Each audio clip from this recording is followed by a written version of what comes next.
Welcome back to Sidebar. I am with Jad Daley. He is the CEO and president of American Forests. Jad, thank you for joining us here at Sidebar. Thanks so much for having me. I really appreciate it. Yeah, so I did some prep for this interview, and I had to ask first, there's a lot of organizations focused on preservation of forests, and but you've been doing this for a very long time, your organization. So what makes you unique?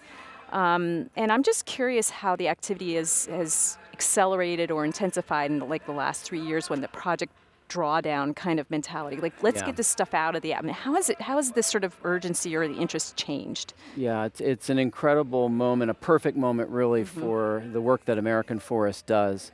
So it's maybe helpful to tell the birth story of American Forest to understand what we do today and why. Again? We're 144 years old. Wow. We were founded in 1875. And in 1875, America's forests were in disrepair. And we didn't have a system of governance. We didn't have forest certification and standards and practices. National parks. We didn't have protected public lands for except for a very small degree.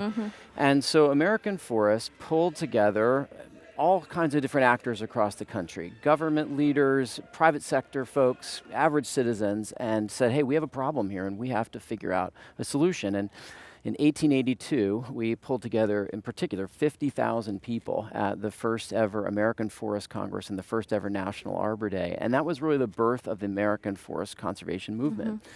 And so that servant leadership role has really been the hallmark of American Forest throughout our history. And I think that's what's needed more than ever now, because there are a lot of organizations, public and private sector, trying to find their way on forests and climate change. Everyone sees the opportunity, but what we need to now is to be coordinated and synergistic in the way that we unpack that opportunity and we move forward on it. And so that's really the role that American Forest is trying to play. Things like leading the Forest Climate Working Group, coordinating NGO support of the U.S. Climate Alliance.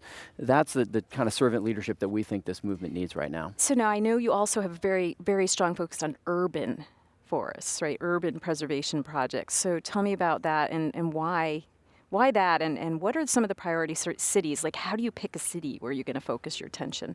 That must be hard. Yeah, throughout our history, we've always been very clear that we need the benefits of trees and forests in cities just as much as we need them out in our beautiful natural landscapes. And so we've been working on urban forests really steadily throughout our history. And we think urban forests are more urgent than ever now in an era of climate change. The single greatest threat to public health from climate change is extreme heat. And the best way to protect cities from extreme heat is with more tree cover. The challenge that we see across the country and what drives our selection of priority cities is the vast inequity of tree cover that you find in cities across America. If I show you a map of tree cover in virtually any city in America, I'm also showing you a map of income, and I'm also showing you a map of race in many ways that transcend income. And so that means that the people who are already most vulnerable to extreme heat driven by climate change, for example, folks with pre-existing health conditions who might not have air conditioning in their homes, they're the ones who aren't getting the protection that trees can provide. And so we're focusing our effort on cities where these inequities are the greatest and where we can build a movement around tree equity, working with great partners from mayors down to community-based organizations like the fabulous groups that we were out working with today here in Oakland, who want to rally the forces to create tree equity and protect our cities from climate change and do much more. Grade our progress. How are we doing? Well, one thing that surprises people here in the U.S., and I think this is really important for folks to understand, is that we are already delivering significant climate change solutions from our forests. In fact, U.S. forests and forest products currently sequester and store about 15% of our carbon emissions from fossil fuels. So sometimes what's happening here in the U.S. gets tangled up in the international narrative of deforestation.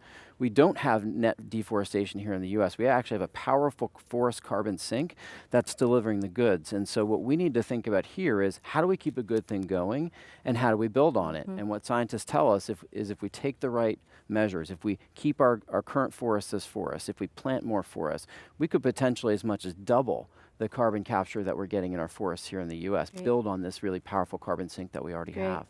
Well, I know you're looking for corporate partners, and I hope you look at what they're doing. Thank you for joining us here on Sidebar today. Good luck with your programs. Thank you for your leadership. Great, thanks so much. Corporate partners have been really a key part of what we've been doing. So we have one more interview coming back here at Sidebar after this break.